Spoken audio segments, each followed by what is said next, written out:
Today, October 7th, marks 2 years since Hamas attacked Israel, injuring over 10,000, murdering over 1,000, and taking over 200 hostage, which over 30 of those were Americans. I'm Eric Sturm, and this is what I'm talking about today on The Drive.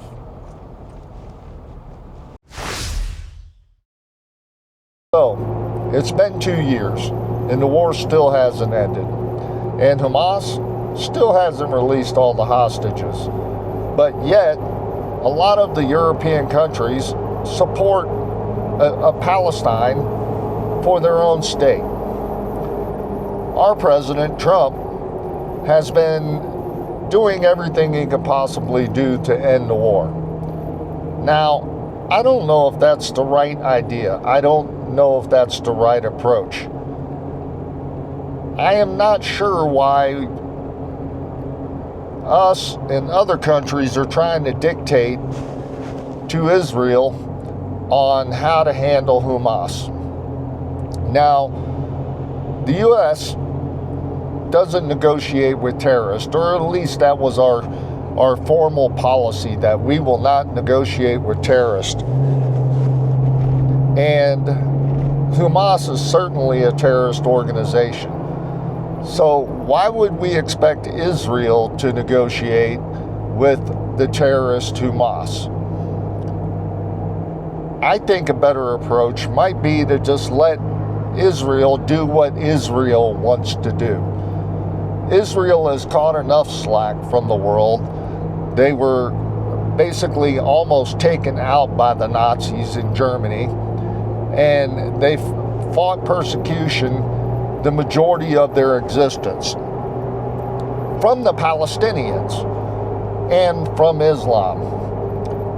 But yet, a large portion of our country, a large portion of the people in our country, want to blame Israel for what's going on. They didn't attack Hamas.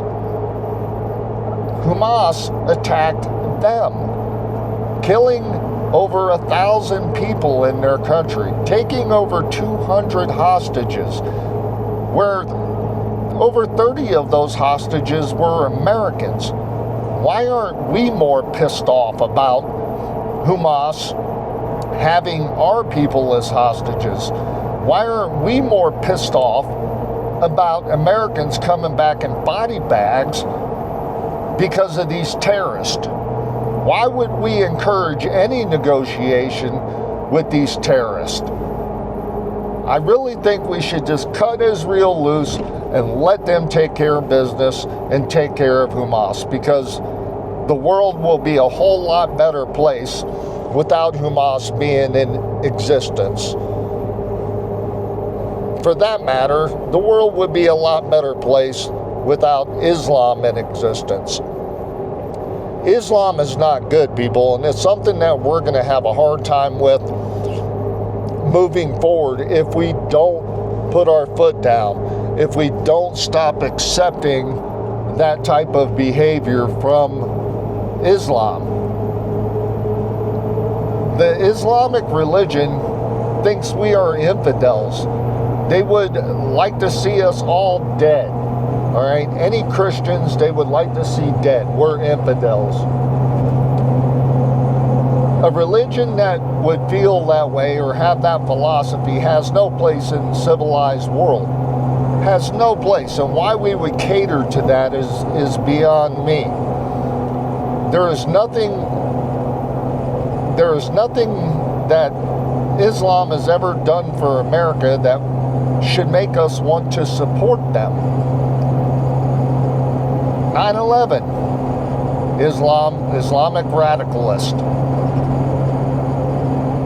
They killed thousands of our people when they took down the towers on 9/11. Afghanistan, Islam. Folks, we got to start calling a duck, okay? The Islamic people hate us, and they hate Christians, and they want to see us all dead. They want to see us gone, okay? We need to stop pacifying these people.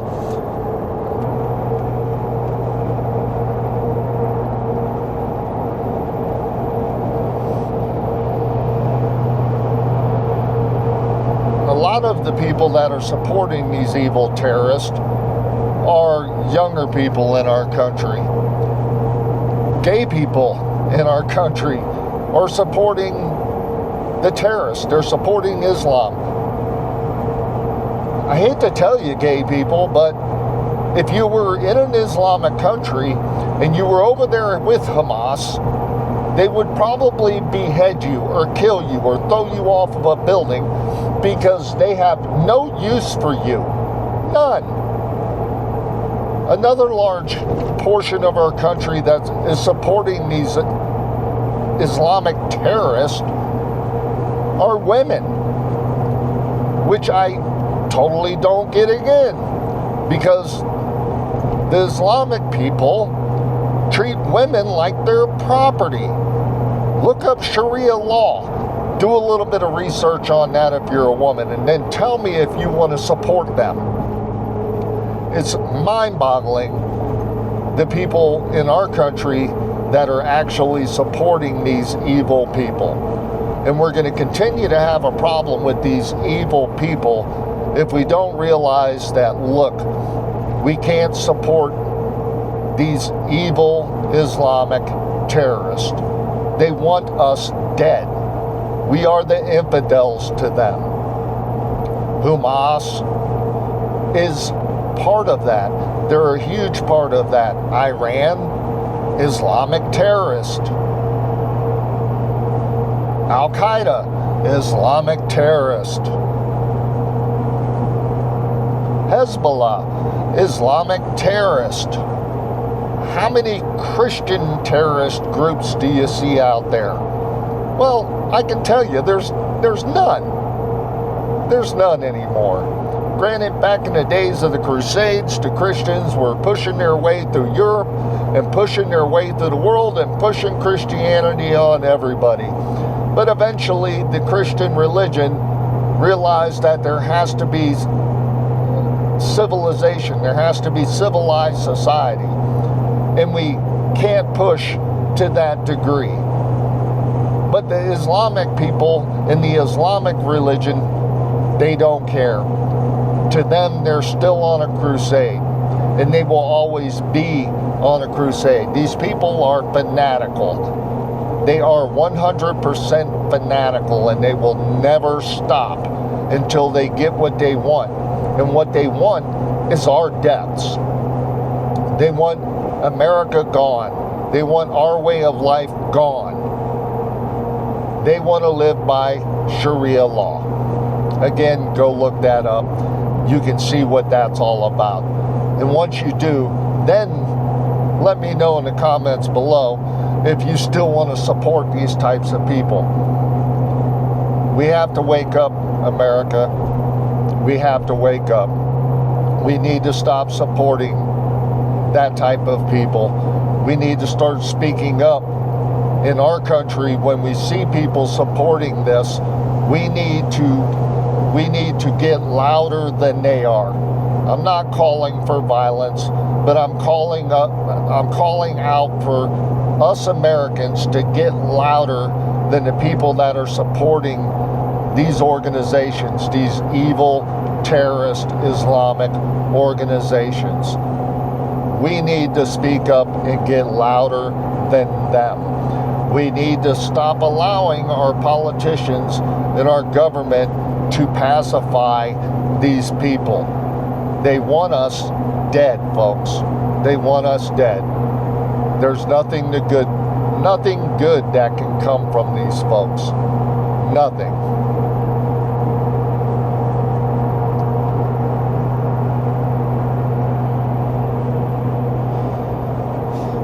We need to allow Israel to defend themselves. We need to allow Israel to do what they need to do. Netanyahu, I keep hearing him talked about as being the Churchill of today. Well, I agree with that statement. he is like Churchill back in World War II. He understands that there is a threat, and that threat is Islam. That threat is Hamas and all the other terrorist organizations that are tied to Islam.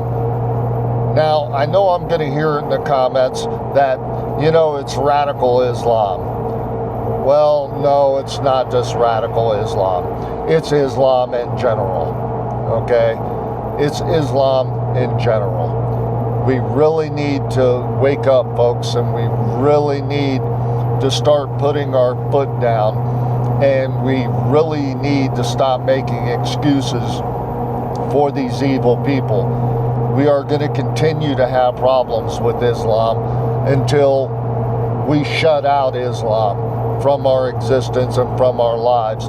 And when Islam comes knocking on our door to cause us trouble, we need to stop making excuses for them and deal with them the way they need to be dealt with, because they only understand one thing, okay? They only understand violence. So if we need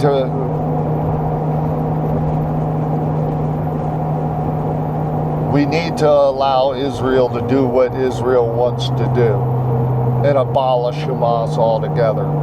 And when these other terrorist organizations come knocking on our door to cause us harm, then we need to deal with them accordingly.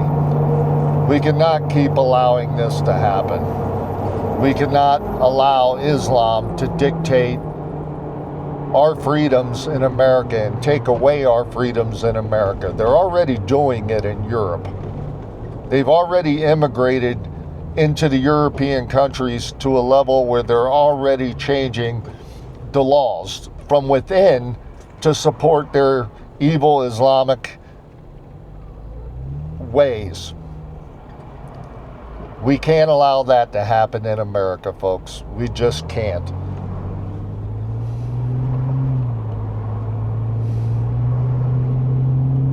If we continue to pacify this behavior and appease this behavior and act like there's nothing wrong with it, we're going to lose our country. We're going to lose our country. We're going to lose our freedom. We're going to lose our culture. And I don't want to see that happen, folks. If you like what you saw, if you like today's video, go ahead and click the like button and subscribe below so you don't miss future videos. And I'll see you next time on The Drive.